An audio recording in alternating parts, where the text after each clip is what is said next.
Welcome to this review. This is going to be a quick, short review, unfortunately filmed on my phone. In front of me, I have a Cube Thinker i35 laptop. So the build is mainly aluminium with some plastic just to hide the antennas, house the antennas.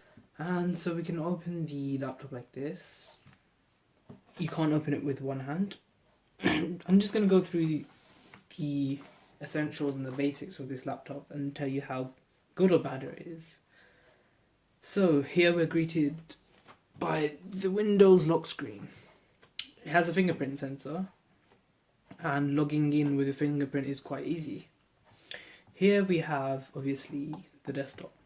So this brings me on to the resolution. So this screen has a resolution of 3000 by 2000, which is quite a high resolution, not quite 4K but very close. It has an aspect ratio of 3:2, which means you have a more square looking image overall. This brings me on to the next bit. So 3:2 aspect ratio. How is this good? How is this bad? Well, browsing a normal web page, you'll see a 3:2 ratio is actually much better because most of the content is displayed properly instead of having a lot of white space on the site. This is all subjective because if you're watching YouTube videos which are filmed mostly in 16:9, you'll get a lot of letterboxing. So the screen, overall colors looking okay.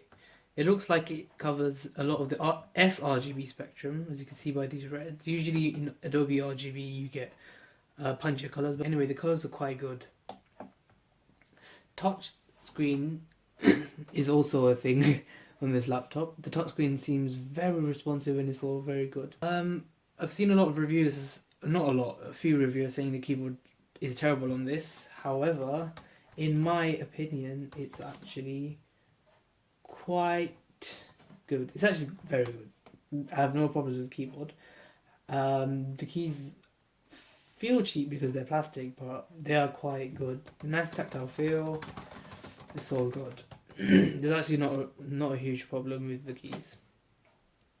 Another thing I can talk about is the hinge mechanism on this.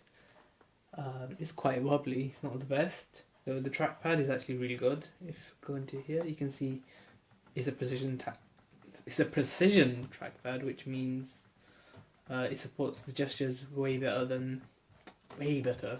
much better than other trackpads on Windows tablets. It's really good. I remember it's more or less the same as the Dell XPS 15 that I had.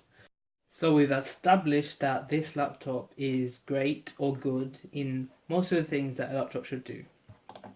Now let's talk about battery life. I've actually been surprised by the battery life. Most reviews have said it's terrible. I've used this pretty much all day and the battery was only at 12% at the end of the day. It's fine for me. However, I don't use intensive tasks. I'm just browsing the web and doing a few Word documents with this mediocre, I'm joking, this good keyboard. Okay, so my main problem is, should you buy this? Should you buy this? That's where the first problem comes in. One thing I've noticed, which is very apparent, this is actually a very defective unit. You might have seen everything was fine and perfectly working, but there's actually a huge issue.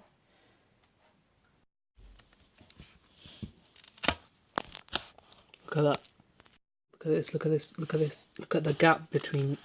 Look at that gap, can you see? Look at this gap.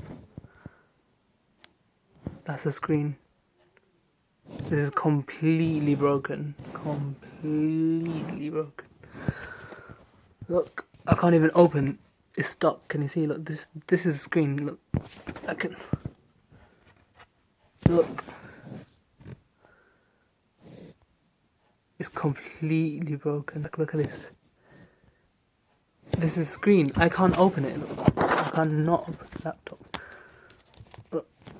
Look.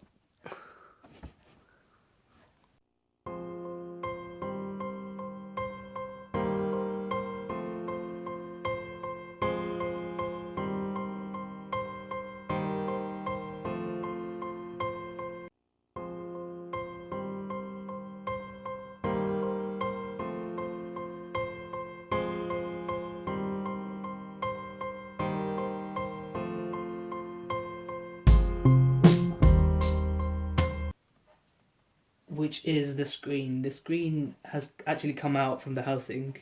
So if I leave this laptop, it won't do it now, but if I leave it for a few minutes, it will happen. So you won't I'll show you by video what it is. And yeah, I consider this a huge disappointment. Like, everything about this laptop is good. USB Type-C, you can actually charge through it. However, I didn't get video out of it, but I'm not sure if it's the drivers. It's got 2 USB ports, everything's fine, but this, you cannot use this.